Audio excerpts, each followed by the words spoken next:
এই যে আমার বেলকনিতে পাখিদের জন্য রুম হিটার চালানো হয়েছে। সকালে একবার চালানো হয়, আর এই যে রাত্রে খাবার দাবার পানি ঠানি এগুলো নেওয়ার সময় চেঞ্জ করা হয়, চেঞ্জ করার সময় আর কি দেওয়া হয়। আর যেদিন দুপুরে অনেক ঠান্ডা পড়ে সেদিন দুপুরেও দেওয়া হয়। মোটামুটি 2 থেকে 3 বার এই রুম হিটারটা চালানো হয়। মোটামুটি 20-25 মিনিট বা আধা ঘন্টা করে এরকম করে চালানো হয়, মানে প্রতিবারে আর কি। যদি সম্ভব হতো আমি আরও বেশি চালাইতাম।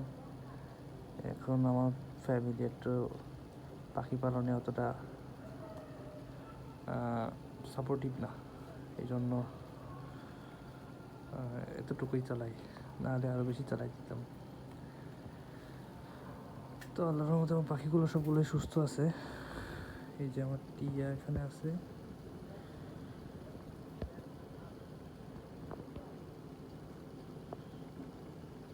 আর কোনোরা তো বক্সে চলে গেছে, আর আমার হলুদ টিয়াও বক্সে চলে গেছে। আমার ওই ডালটা বেশ কাজে আসতেছে। এই যে সকালবেলা রুম হিটার চালাই দেওয়া হয়েছে বরাবরের মতো। এখন এই যে ওদেরকে খাবার দিছি ছোলা, গম, আর আজকে দিছি ফল হিসেবে সবেদা। কিন্তু কোন পাখিরা খাবে কি না এটা নিয়ে একটু সন্দেহ আছে। ওরা খুবই বেছে খায়, মূলত ওরা সব থেকে ভালো খায় আছে পেয়ারা, তেমন কিছু খাই না বলতে গেলে।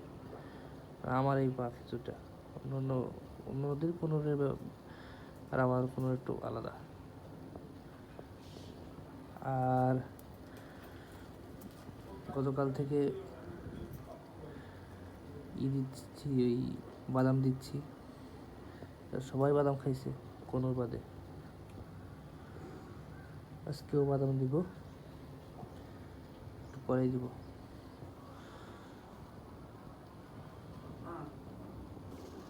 এছাড়া ওদেরকে প্রতিদিন সকালে গরম পানি দেওয়া হয়।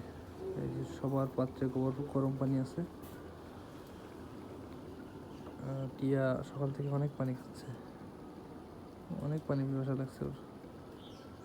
কোনোরা ইয়েলো রিং নেক এখনো খাওয়া শুরু করে নাই, আমি গেলে তারপর খাওয়া শুরু করবে।